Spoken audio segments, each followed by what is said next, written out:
Jazz and blues have been intertwined since the beginning, and the 12-bar form has been the basis for countless standards. Hi, I'm Wolf Marshall, and in this lesson we're going to look at some of the most commonly used jazz-blues progressions. Whether you're a blues player looking to shake things up a bit, or a beginning jazzer looking to expand your repertoire, you're in just the right place. So before we start jazzing them up, let's briefly review the standard blues changes.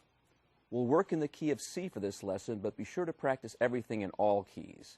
Also, we'll be using mostly stock chord voicings here throughout. So if none of these are new to you, be sure to practice these progressions with some of the more colorful voicings you already know. Here's how a standard blues would look in C. 1, 2, 3, 4.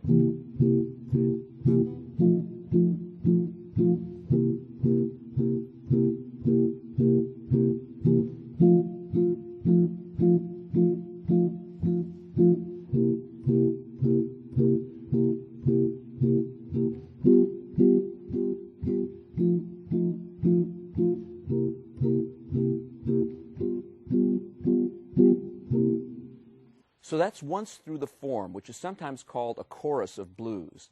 As you can see, we used only the 1, 4, and 5 chords. Now there are countless variations on this progression in jazz, literally hundreds or maybe thousands if you counted every possible chord variation. Once you get familiar with the basic ideas involved, you'll be able to draw on all these variations at will. So we'll get a little more complex step by step. The first way we can dress this up to make it sound more jazzy is by changing the second half of it to a 1, 6, 2, 5. So instead of hanging on the tonic C7 for measures 7 and 8, we'll play C7 in measure 7. Then we'll play an altered A7 in measure 8. In this case, it'll be an A7 sharp 9.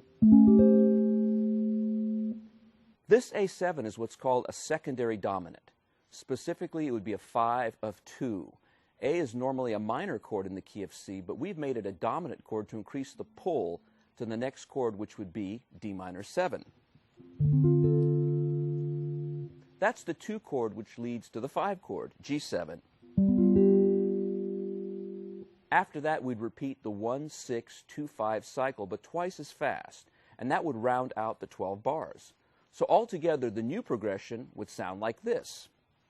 1, 2, 3, 4.